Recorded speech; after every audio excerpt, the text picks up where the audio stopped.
Okay, so turn 12, part 2, we're going to move on to the Union action phase.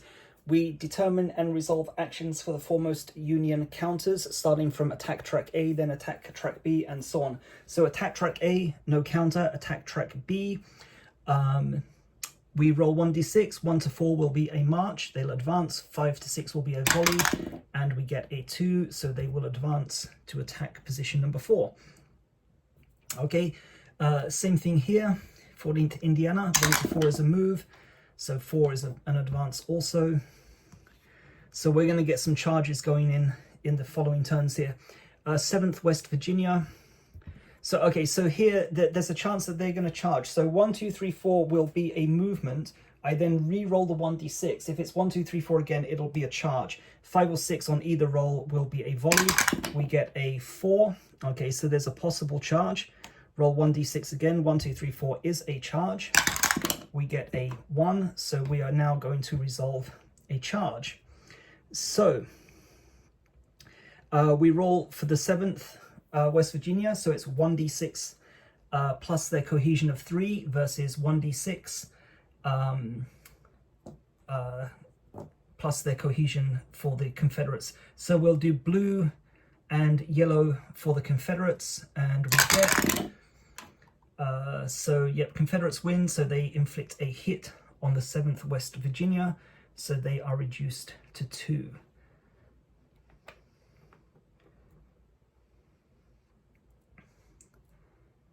Okay, and that's the charge. Okay, 130th Pennsylvania, they're on cohesion 1, so they will automatically resolve crouch and reform. So you flip them over, attach the 1 cohesion point.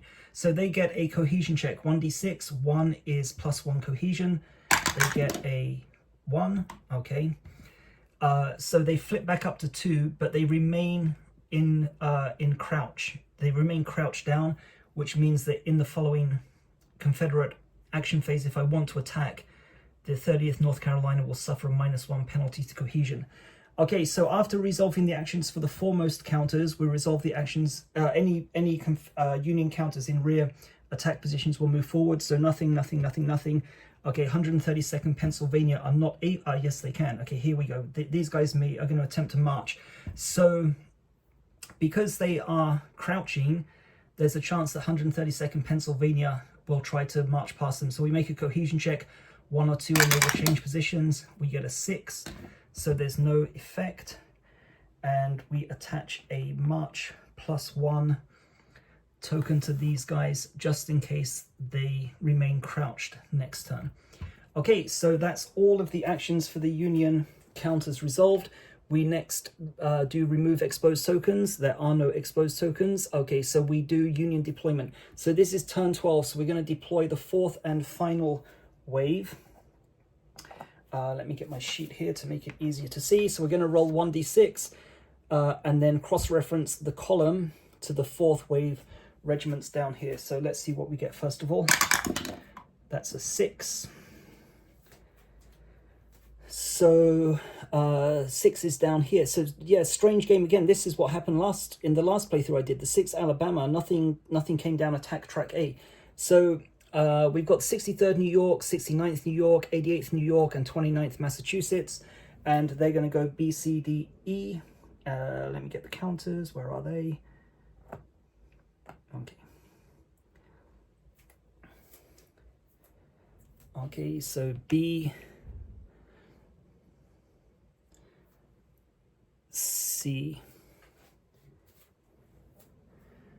D, and E, and they will start advancing in the next turn. So you can see that these are the veteran Union regiments. Their cohesion starts off with 4.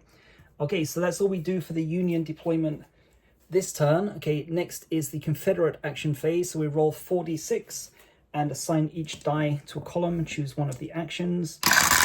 There's no orders tokens, no rerolls, no 1s though, so that's good. So we get 2 5s, a 4, and a 2. So let's take a look at what we can do. 2 gives us a fire or a reload. 5 also gives a fire or reload. 4 gives us a reload or an inspire, which may actually be fairly useful here. Okay, so I think... should I fire, or like there's a danger here that these guys are going to get charged, and there is a small chance that they could take some damage. So on the other hand, if I attack with a there's a potential of me doing damage to them. Okay, yeah, I'm going to go for an attack. So I'm going to do a fire here. Yeah, these guys are, this is getting dangerous down here, because they're going to have to, all of my reinforcements are going to have to go here. They're close to being shattered, so that's not going to be good. And like, there's only one inspire die, so I can't do a boosted action.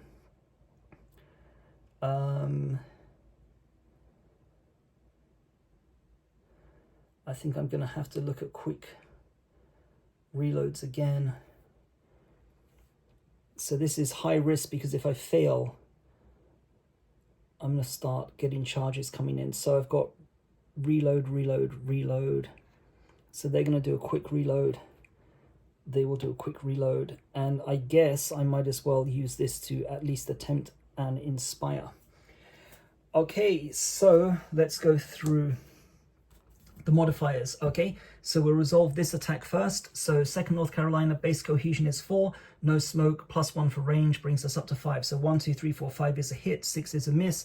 Mini air ball value is 2 or higher, so devastating fire does apply. On a roll of 1, we get a 4. Okay, so that's at least a hit. So these guys are going to drop down to 1, and they will crouch and reform. So this is at least stalled the possibility of a charge there, probably. Next one, so this is the inspire. So they will make a cohesion check. 1 or 2 is +1 cohesion. They get a yes. Okay, fantastic. So that goes up to 3. So if a charge goes in on the following turn, at least it's 3 versus 3.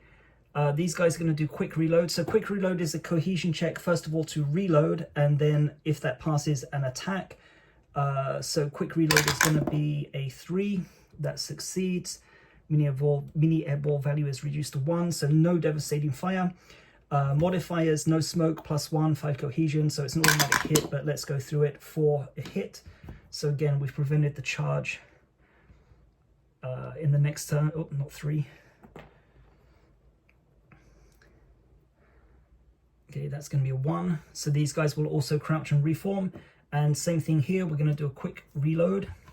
1, 2, 3, 4, 5 is a success. We get a 2, so they do reload, but mini ball value is now down to 0. This is looking bad, isn't it? Okay, so and then the attack. So again, it's there's no devastating fire. It's 5 + 1, but let's just roll. Okay, just to be clear about everything. So that's 1 hit. So that's reduced down to 1 again, which is also good news because the stronger regiment can't break through yet. Okay, so overall, not bad, but we're going to start suffering from the lack of supplies soon. So that concludes the Confederate action phase. So next is the end of turn phase. This one is still cohesion 1, so it doesn't flip back. There's no smoke tokens, so nothing to do there. So that concludes turn 12. Let's mark it off. And we'll come back in the next video for turn 13. So thanks a lot for watching, and see you in the next one.